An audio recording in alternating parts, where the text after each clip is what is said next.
पैठण येथील शांती ब्रह्मसंत श्री एकनाथ महाराज यांच्या नाथषष्ठी सोहळ्यास रविवारी मोठ्या उत्साहास प्रारंभ झाला।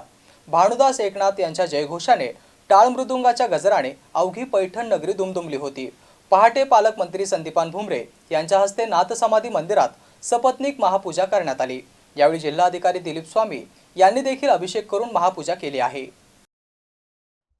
यावेळी जिल्हाधिकारी दिलीप स्वामी यांनी नाथांच्या रावळात वारकऱ्यांचा वेश परिधान करून टाळ मृदुंगांच्या तालावर पावली खेळली। दुपारी नाथ समाधी मंदिरावर हेलिकॉप्टर मधून शरद सहकारी साखर कारखान्याचे चेअरमन विलास भुमरे यांच्या हस्ते पुष्पवृष्टी करण्यात आली। नाथवंशजाच्या नेतृत्वाखाली निर्याण दिंडी काढण्यात आली। दिंडीत लाखो वारकरी सहभागी झाले होते। यंदा दुष्काळी परिस्थिती असताना देखील नाथांच्या दर्शनासाठी पैठण नगरीत वारकऱ्यांचा गर्दीचा महापूर आला आहे। नाथांच्या भेटीस आतुर झालेल्या वारकऱ्यांच्या चेहऱ्यावर उत्साह ओसंडून वाहत होता। लाखो वारकऱ्यांच्या उपस्थितीने पैठण नगरी भगवी आणि भक्तिमय झाली आहे। राज्याच्या कानाकोपऱ्यातून आलेल्या शेकडो दिंड्या रविवारी नगर प्रदक्षिणा करून आपल्या फडावरती विसावल्या। सोहळ्यासाठी शेकडो दिंड्यांमधून लाखो वारकरी आणि भाविक पैठणमध्ये दाखल झाले आहेत। नाथषष्ठीच्या पहिल्या दिवशी लाखो वारकऱ्यांनी पहाटे गोदावरी नदीपात्रात आणि जायकवाडी नाथसागर धरणात पवित्र स्नान करून नाथांचे दर्शन घेतले। दुपारी आतील नाथ मंदिरातून नाथवंशजांच्या नेतृत्वाखाली पहिली दिंडी